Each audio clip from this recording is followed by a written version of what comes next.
जय गुरु जी संकट जी, मेरे यूट्यूब चैनल गुरु जी 13 ब्लेसिंग पर आपका हार्दिक स्वागत है।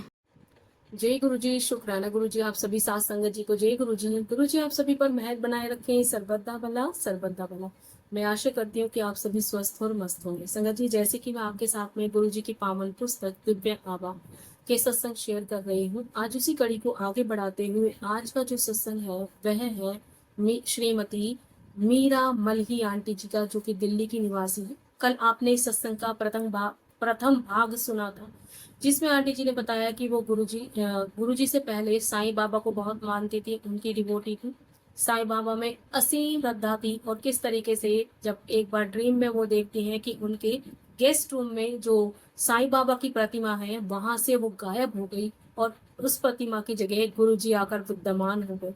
आंटी जी कहती हैं, मैंने ड्रीम में ही गुरुजी को बड़ा हक किया जोर से, और जैसे अगले दिन जब वो गुरुजी के दर्शन करने गई तो गुरुजी ने बोला कि आंटी, मुझे तू हक करती है, गले लगाती है, मुझे मेरा आलिंगन करती है। तो आंटी जी कहती है कि गुरुजी को कैसे पता मेरे ड्रीम के बारे में।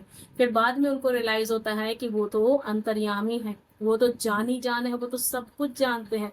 आंटी ये कैसे बात भूल गई थी। आज आप इसका द्वितीय पाठ सुनेंगे, जिसमें आंटी जी ने और भी बहुत कुछ बताया है। और संगत जी, सत्संग शुरू करने से पहले जैसे हम गुरु जी का मंत्र जाप करते हैं वैसे ही करेंगे। आइए संगत जी, हम सब मिलकर गुरु जी का मंत्र जाप कर ले। ओम नमः शिवाय, शिव जी सदा सहाय। ओम नमः शिवाय, गुरु जी सदा सहाय।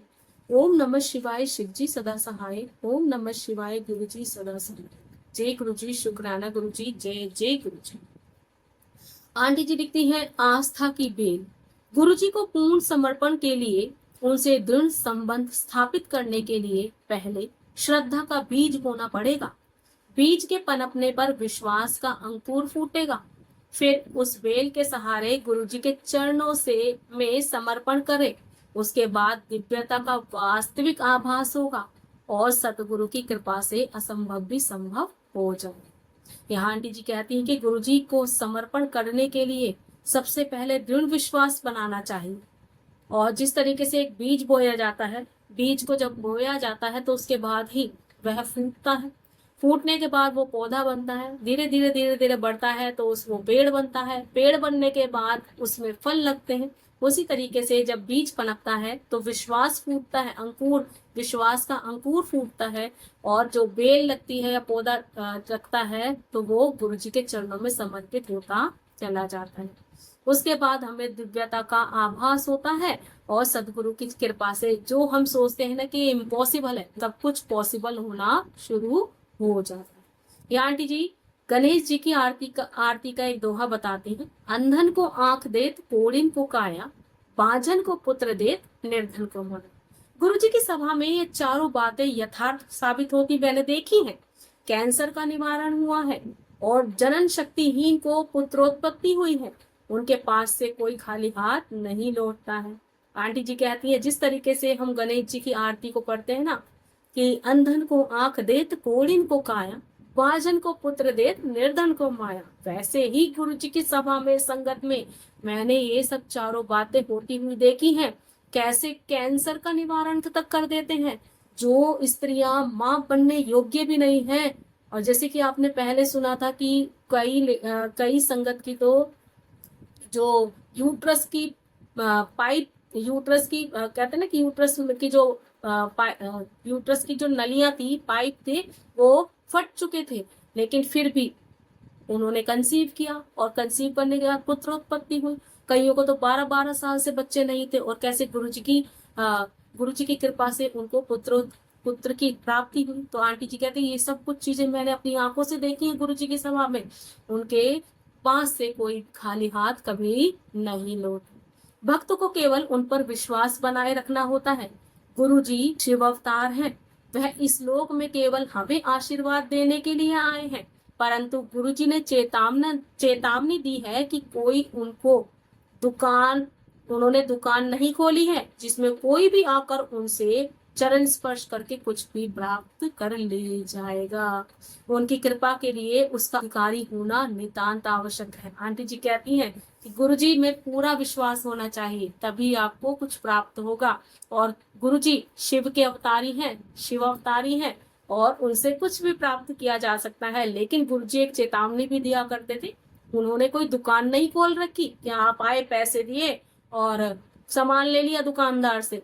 गुरुजी ऐसे नहीं है कि आप आए, गुरुजी के चरण छुए और अपना कार्य आपका सिद्ध हो जाएगा। नहीं, उनको पूर्ण समर्पण करना पड़ता है। और जब गुरुजी को लगता है कि हाँ सच में ये मेरा संगत का बनने लायक है, उसका अधिकारी है, तो उसको सब कुछ चीजें प्राप्त होती हैं जो एक संगत की डिजायर होती है। जय गुरुजी, शुक्राना गुरुजी। आंटी जी आगे लिखती है, कभी कभी गुरुजी अपने दुख का भी हमें अपने दुख का भी आभास कराते हैं। वह कहते हैं जो भी आता है वह भौतिक वस्तुओं के लिए निवेदन करता है और कभी भी वास्तविक आशीष नहीं मांगता। गुरु प्रेम, श्रद्धा, गुरु में दृढ़ निष्ठा, उनमें पूर्ण समर्पण और विश्वास।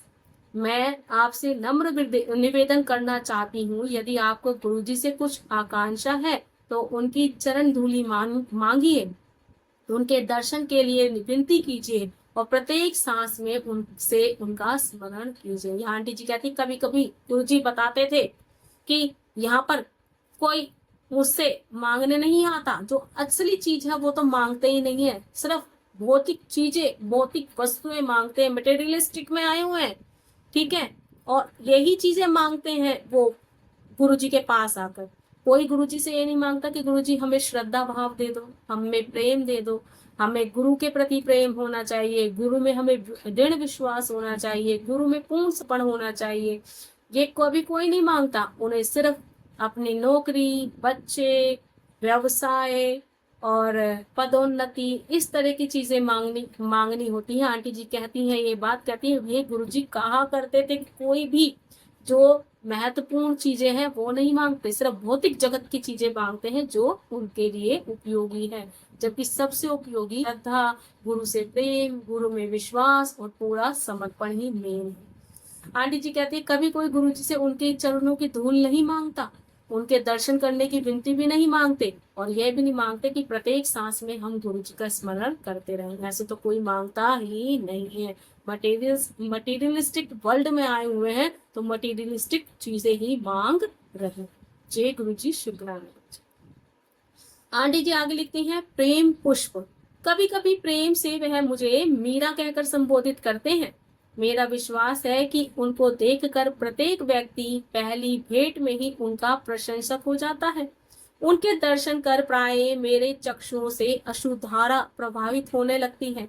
यह देखकर एक बार मेरी बेटी ने मुझे डांटा और कहा कि लोग सोचेंगे कि आप पर न जाने कितने आपदाओं का पहाड़ टूट पड़ा है, कितना बोझा है। मैंने उसको समझाने का प्रयास किया कि मैं रोती नहीं हूँ, मेरा मन उनको देखकर प्रेम विह्वल हो जाता है और अपने आप ही आंसू बहने लग जाते हैं। मेरी बेटी को कोई भी तर्क स्वीकार नहीं था और उसने मुझे अपने आप पर संयम रखने के लिए कहा। जय गुरु जी, शुक्राना गुरु जी। अब क्या हुआ कि आंटी जी कहती हैं कि जब भी गुरुजी उनको प्रेम से मीरा कहकर बुलाते थे, जब मीरा कहते थे तो गुरुजी का जो वर्ड था मीरा, उनको बोलना, आंटी जी कहती है मुझे बड़ा अच्छा लगता था और मुझे इतना विश्वास था कि गुरुजी की जो पहली बार भेंट कर लेता है वो उनकी प्रशंसा करते हुए नहीं थकता। इतना जबरदस्त ऑरा गुरुजी का है, अभी कह रही हूँ है, क्योंकि हम स्वरूप देखते हैं तो हम उनको निहारते रह जाते हैं। कितने सुंदर, कितने अद्भुत, निराले, एक बच्चे की सी स्किन लगती है गुरुजी की। तो यहाँ पर वही है, आंटी जी कहती है जब भी मैं उनके स्वरूप को, मतलब गुरुजी को देखती थी तो मेरी आंखों से आंसू बहने लग जाते थे, मैं प्रेम विह्वल हो जाती थी। इतनी इतनी उमड़ती थी उनमें प्रेम की भावना की वो आंखों के जरिए, आंसुओं के जरिए बह जाती थी। और आंटी जी की बेटी एक बार उनके साथ गई तो वो कहने लगी कि मम्मी आप क्यों रो रहे हो। कहती मेरी बेटी ने मुझे डांट दिया कि तुम क्यों रो रही हो। वो कोई सोचेगा अन्य संगत की इस पर पता नहीं कितने पहाड़ों का बोझ पड़ा है, कितने पहाड़ टूटे पड़े हैं सिर्फ जिंदगी के, जो ये रोए चले जा रही। तो आंटी जी कहती है मैंने उसको समझाया, मैं रोती नहीं हूँ, पता नहीं क्यों गुरु जी को देखकर मेरी आंखों से प्रेम के आंसू बहने लगते हैं। वो कहती है कि उनकी बेटी ने उनकी बात को नहीं समझा, जो वो आंटी जी समझाना चाह रही थी उनकी बेटी ने वो चीज नहीं समझी। वो कहती है वो कुछ भी तर्क वितर्क, वो कुछ भी तर्क करने को स्वीकार नहीं कर रही थी। और उसने कहा कि मैं खुद पर संयम रखूं, मतलब पूरी संगत में इस तरीके से ना बिहेव करूं, ना रो। आंटी जी कहती है थोड़ी देर में जब मैंने अपनी बेटी को रोते हुए देखा तो मैंने उससे कारण पूछ लिया। अब क्या था, पहले तो वो अपनी मम्मी को समझा रही थी कि रोना नहीं है, अब सडनली क्या हुआ, आंटी चुप हो गई और वो आंटी की बेटी वो रोने लगी। तो अब आंटी जी कहती है मैंने उनको चौंक कर देखा और पूछा कि तुम क्यों रो रही हो। तब उसने उत्तर दिया कि पता नहीं वह क्यों रो रही है।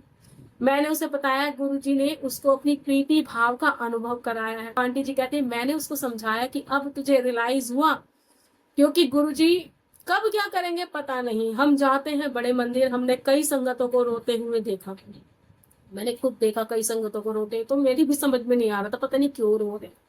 लेकिन होता है ना कि जब हम गुरु जी से जब गहरा जुड़ाव महसूस करते हैं ना, तो अब जब गुरु जी के स्वरूप को बड़े ध्यान से देखते हैं ना, तो रोना सा आ जाता है। पता नहीं क्यों आता है, हमें नहीं पता, कि वो जो प्रेम हमारे अंदर है शायद वो ही झलक जाता है, कि जो हम अव्यक्त प्रेम है ना, हर किसी के अंदर अव्यक्त प्रेम है जो हम हर किसी से व्यक्त नहीं कर सकते, तो हम अपने परमात्मा से जो हमारी आत्मा है वो प्रेम जो व्यक्त कर रही है वो आंसुओं के द्वारा निकल जाता है। जय गुरु जी, शुक्राना गुरु जी। आगे वो बताती है वैलेंटाइन दिवस पर मैंने पूजा स्थल पर दिया जलाया। मैंने गुरुजी से कहा उनसे मिलने के बाद मैंने किसी से इतना प्रेम नहीं किया। मैंने उनको बताया कि वही मेरे वैलेंटाइन है और उस दिन उपहारों का आदान प्रदान होता है। मैंने कहा कि मेरे पास अपना तो कुछ भी नहीं है जो उनको समर्पित कर सकूं। सच कहूं तो सब कुछ उन्हीं का तो दिया हुआ है। क्या वह मेरे प्रेम के अश्रुओं को स्वीकार करेंगे? किंतु बदले में मैं उनको कोई उपहार की आशा करूंगी, उनसे उपहार की आशा करूंगी बदले में। उस रात को गुरुजी मेरे स्वप्न में आए, उन्होंने अपने गले से गुलाब के फूलों की माला निकालकर मेरे गले में डाल दी। वह सबसे उचित उपहार था। वास्तव में उनकी लीला का कोई अंत नहीं। जय गुरु जी, शुक्राना। आंटी जी बताती हैं कि एक बार क्या था कि वैलेंटाइन डे था, जैसे कि आप सभी जानते हैं 14 फेब को मनाया जाता है। तो उस दिन आंटी जी ने एक अपने मंदिर में एक दिया जलाया और गुरुजी से बोला कि आज तक उन्होंने उतना प्रेम किसी को नहीं किया जितना वो प्रेम गुरुजी से करती हैं, और वही उनके वैलेंटाइन डे हैं। और ये बात उन्होंने बोली तो गुरुजी से उन्होंने बोला कि मेरे पास तो देने के लिए आपको कुछ है नहीं, मैं तो सिर्फ अपने आंसू ही दे सकती हूँ। क्यों नहीं है मेरे पास देने के लिए कुछ? क्योंकि जो भी मुझे कुछ मिला है सब आपसे मिला है, तो मैं आपको क्या गिफ्ट दे सकती हूँ? कुछ नहीं, मेरे पास तो सिर्फ मेरे आंसू है, मैं आपको वही गिफ्ट कर सकती हूँ और बदले में मैं तो आपसे गिफ्ट लूंगी।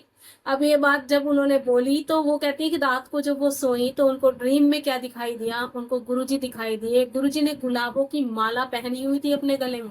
गुरुजी ने, क्योंकि आंटी ने बोला मैं गिफ्ट लूंगी, तो गुरुजी ने अपने गले से एक माला, गुलाब की माला निकालकर आंटी जी को पहना दी। आंटी जी कहती हैं वो सच में मेरे लिए वास्तव में कितना सुंदर गिफ्ट रहा है। गुरु जी की लीलाओं का कभी कोई अंत हो ही नहीं सकता, वो कब क्या करेंगे वो वही जानते हैं। जय गुरु जी, शुक्राना गुरु जी।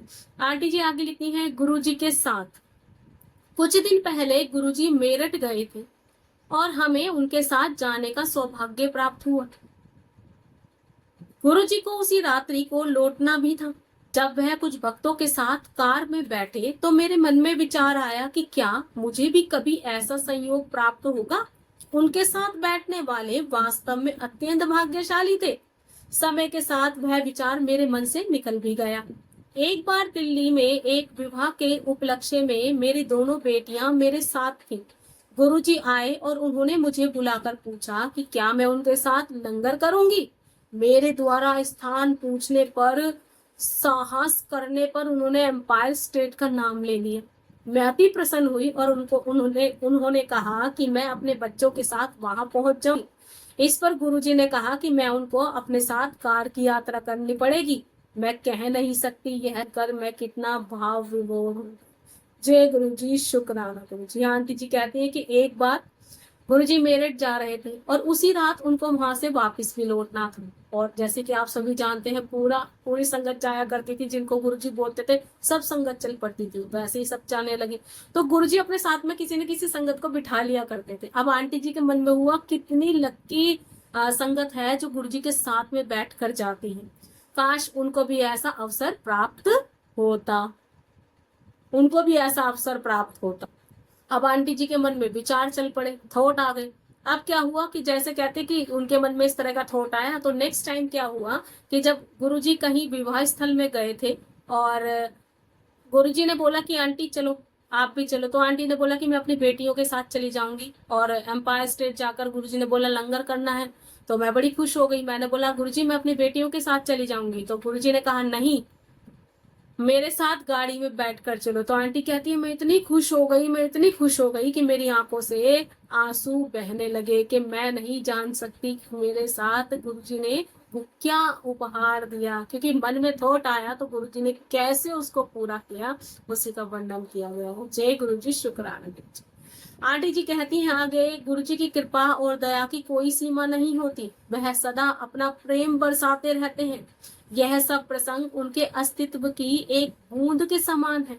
मैं उनसे यही विनती करती हूँ कि वह अपने चरणों में मुझे स्थान देते रहें, मैं अंतिम क्षण तक उनका स्मरण करती रहूं। गुरु जी में संपूर्ण विश्वास रखिए और उनमें ही हमारी भलाई है। उनमें आस्था के पश्चात हमारे मस्तिष्क में कोई चिंता नहीं रह जाती। हमें उन्हें उनके बारे में हमें पूरा ज्ञान है। वह दयावान और कृपावान है। फिर हम क्यों चिंता करें? केवल वही चिंतित रहते हैं जिनमें आस्था का अभाव होता है और जिनका मन इधर उधर विचरण करता है। आंटी जी यहाँ कहती हैं कि गुरु जी की कृपा और दया की कोई सीमा नहीं है, वह सदा सभी पर प्रेम बरसाते रहते हैं। और यह जो प्रसंग उन्होंने बताया है ये सिर्फ उनके अस्तित्व की एक बूंद के समान है। गुरु जी अथाह सागर है जिसकी नहीं जान सकता। आंटी जी कहती है मैं तो हमेशा गुरु जी से यही विनती करती हूँ कि हमेशा वो उनको अपने चरणों में स्थान दे और हमेशा अंतिम क्षण तक वह गुरु जी का स्मरण करती रहे। गुरु जी में विश्वास बनाए रखिए और में ही हम लोगों की भलाई है। आगे कहती है कि हमारे मस्तिष्क में, हमारे दिमाग में जो चिंताएं चलती हैं और वो हमें लगता है कि वो पता नहीं होगी या नहीं होगी, वो सब गुरुजी पर छोड़ देना चाहिए। क्योंकि गुरुजी दयावान है, कृपावान है, हम सब पर दया करते हैं और हमारी चिंताएं उनको सब पता है। चिंता वही लोग करते हैं जिन्हें गुरुजी में विश्वास नहीं हो और जिनका मन इधर उधर भटकता है। तो अगर चिंता है तो सब कुछ गुरुजी पर छोड़ दीजिए, गुरुजी खुद संभाल लेंगे। गुरुजी की संगत में अमृत टपकता हुआ देखा है, उनकी सुगंध मदहोश कर देती है। इन्हीं कुछ शब्दों और प्रमाण के साथ मैं अपनी लेखनी को विराम देती हूँ। आंटी जी कहती है मैंने हमेशा कई बार संगत में गुरुजी का जो अमृत, हम कहते हैं ना अमृत वर्षा हो रही है जिसमें जल वर्षा होती है, शहद वर्षा होती है, इस तरह की घटनाएं आंटी जी कहती है मैंने वो सब देखी हैं। इसके अलावा गुरुजी की फ्रेग्रेंस जो आती है उसको भी महसूस किया है, वो हमें मदहोश कर देती है, हम अपनी सुध बुध खो बैठते हैं उस फ्रेग्रेंस में। इसी के अलावा इन्हीं प्रमाणों को, इन्हीं शब्दों को प्रमाण के रूप में बताकर कहती है कि मैं अपनी लेखनी जो कि लिख रही है ना, लिख कर भेजा है सत्संग, अपनी लेखनी को विराम देती हूँ, अपनी कलम को विराम देती हूँ। और उसी तरीके से संगत जी जैसे आंटी जी अपनी कलम को, लेखनी को विराम देती है, वैसे ही मैं अपनी जीवा को आज विराम दे रही हूँ। और मैं आज सत्संग मैं अपनी वाणी को यही विराम दूंगी। जय गुरु जी, शुक्राना गुरु जी, जय जय गुरु जी।